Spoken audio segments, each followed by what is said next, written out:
नमस्कार साथियों अगर आपका प्रॉपर्टी का म्यूटेशन नहीं हुआ है तो वहाँ पे आपकी रजिस्ट्री की वैल्यू ज़ीरो हो सकती है और कोई मतलब नहीं निकल सकता और यहाँ तक कि प्रॉपर्टी भी आपके हाथ से चली जाएगी।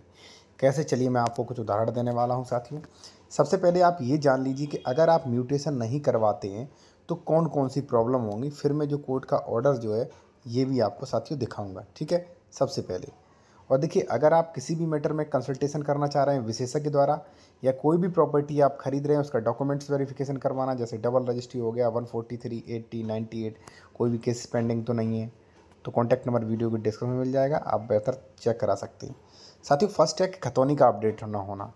अगर मान लीजिए आपने किसी ए बंदे से प्रॉपर्टी खरीदी है, ठीक है, और आपका नाम बी है, आपने म्यूटेशन नहीं करवाया, अभी भी अपडेट नहीं हुआ, तो ये ज़मीन जो है ए के नाम जा रही है, ठीक है, ए के नाम से हो रही है। अब इसका नुकसान ये है कि ए के नाम अगर हो रही है तो ए इसी खतौनी को निकलवा के, नई वाली खतौनी निकलवा के, वर्तमान फसली वर्ष की खतौनी निकलवा के वो किसी भी अन्य व्यक्ति को ट्रांसफ़र कर सकता है, सी व्यक्ति को, ठीक है। दूसरी बात, मान लीजिए वो बहुत ईमानदार व्यक्ति है, कल से ए एक्सपायर हो जाएगा तो इसके जो भी उत्तराधिकारी होंगे, ठीक है, उनके नाम ये प्रॉपर्टी ऑटोमेटिक ट्रांसफ़र हो जाएगी, वो आपको निश्चित ही परेशान करेंगे, ठीक है। तो एक तो ये हो गया। अब आपके एडवोकेट कहेंगे कि नहीं ऐसा कुछ नहीं है, होता नहीं, वो गलत कह रहा है। फ्रैक्शन का नियम जो था वो खत्म हो चुका है। जब आप सेक्शन 80 पढ़ेंगे, और अभी सरकार ने शासनादेश भी जारी किए कि 80 के बाद भी म्यूटेशन होगा, यानी कि आवासीय प्लॉट्स का भी म्यूटेशन होगा, ठीक है। इसके बाद आ जाता है साथियों नेक्स्ट प्रॉब्लम, जो कि होता है भूमि अधिग्रहण अधिनियम। मान लीजिए ए के नाम ये एक्स प्रॉपर्टी है, ठीक है, आपने खरीदी थी और यहाँ से कोई भी रोड या कोई भी हाईवे में लैंड एक्वायरेशन हो रहा है, तो ऐसी कंडीशन में ए व्यक्ति के नाम ही जो भी मान लीजिए इसका कंपनसेशन वगैरह है वो ए व्यक्ति ले सकता है, या आपको वहाँ पे काफ़ी प्रॉब्लम्स आएंगी।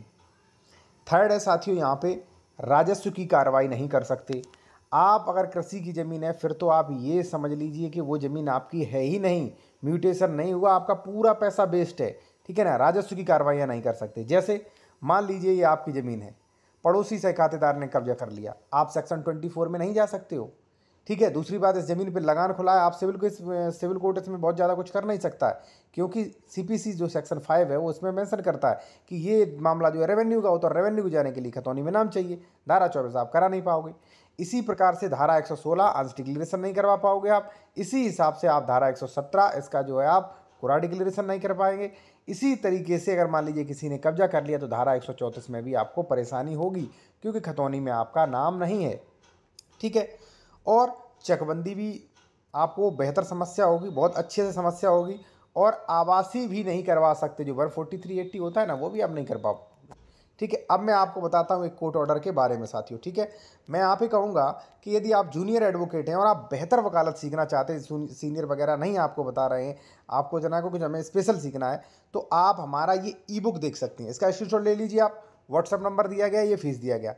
इसमें है क्या, देखिए, स्टे के लिए एप्लीकेशन, आदेश स्थगन, अवैध कब्जा निर्माण रुकवाने के लिए, दाखिल खारिज, गलत आदेश दाखिल खारिज करवाने के लिए, सरकारी जमीन से कब्जा हटवाने के लिए, संशोधन, सीमांकन, ठीक है ना, कब्जा बेदखली, घोषणात्मकवाद, कैविएट, ठीक है ना।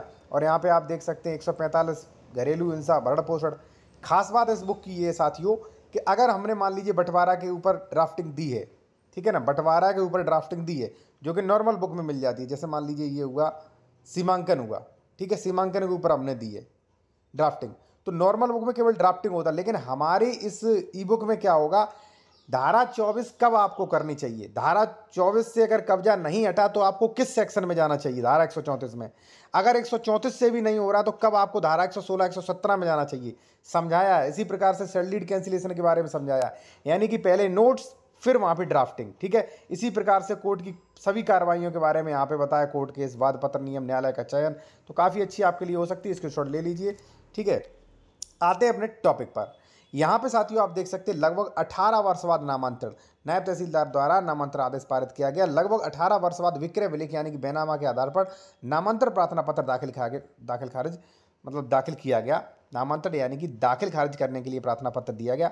नायब तहसीलदार ने द्वारा नामांतरण आदेश पारित किया गया कि संबंधित पक्षकार विक्रय विलेख के आधार पर अपने अधिकारों की घोषणा के लिए नियमित वाद ला सकता है, यानी कि 229 बी में वाद ला सकता है, ठीक है। विक्रय विलेख के आधार पर लगभग 18 वर्ष बाद दिया गया नामांतरण प्रार्थना पत्र नामंजूर किया जा सकता है। तो अगर मान लीजिए आपका काफ़ी टाइम हो गया तो फिर भी म्यूटेशन रिजेक्ट हो सकता है, इसलिए आप 229B में जाएं। और बेहतर कंसल्टेशन के लिए अपना डॉक्यूमेंट्स वेरिफिकेशन कराने के लिए कॉन्टैक्ट नंबर वीडियो के डिस्क्रिप्शन में मेंशन किया गया साथियों। ठीक है, तो मैं तो यही कहूँगा भाई, हर संभव करा लीजिए भाई। हमारी, मैं आपको खुद बताऊँ कि हमारी ज़मीन जो 2006, 2005, 2012 जो रजिस्ट्रियाँ हुई थी, म्यूटेशन नहीं हुआ था, हमने भी अपना करवा लिया, क्योंकि मुझे काफ़ी प्रॉब्लम्स आने लगी थी। ठीक है ना, तो आपको भी प्रॉब्लम्स आएगी, क्योंकि नहीं करवाओगे उसके उत्तराधिकारियों के नाम चली जाएगी। वो तो कहेगा हमें पता ही नहीं पिताजी कब बेच गए, और उनके खिलाफ क्या FIR कर लोगे आप। ठीक है ना।